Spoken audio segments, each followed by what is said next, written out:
China has become one of the world's biggest car exporter, shipping almost 5 million vehicles and overtaking Japan.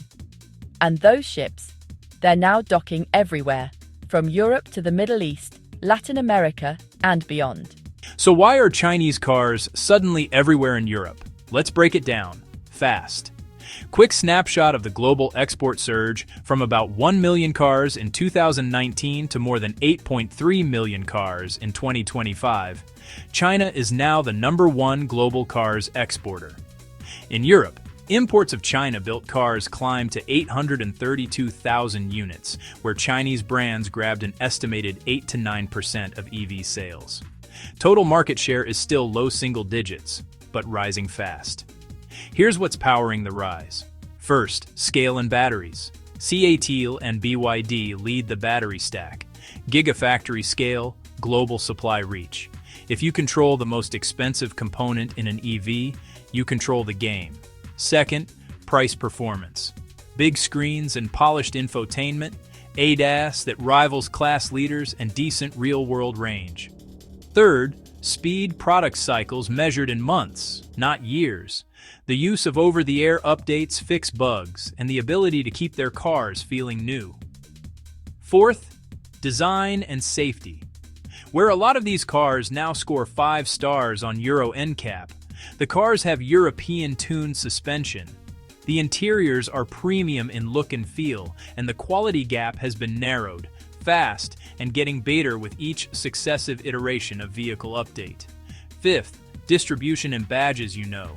SAIC revived the MG brand into a mainstream EV brand across Europe, where the MG4 is a breakout budget EV hit.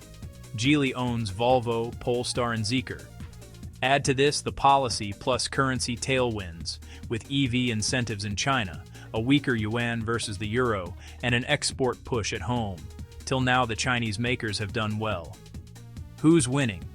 BYD, the world's largest plug-in maker, vertically integrated with its own batteries and chips.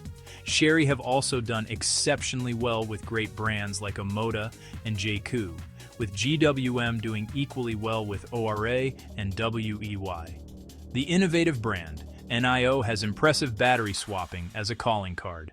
However, the EU is going to fight for its auto sector and its people. Europe just dropped the Industrial Accelerator Act, and if you're a Chinese automaker, the open door policy just slammed shut. The goal? Bring manufacturing home. New Made in EU requirements mean Chinese brands can no longer just export cars. They have to build them here to win government contracts or subsidies. It gets tougher. If a company from a country dominating a sector, like China in batteries, wants to invest over $100 million, the EU is now demanding a price, capped ownership, mandatory tech transfers, and a workforce that's at least 50% European. For Chinese giants, the choice is clear. Stop shipping and start building local supply chains, or face being priced out by competitors who play by the new EU rules.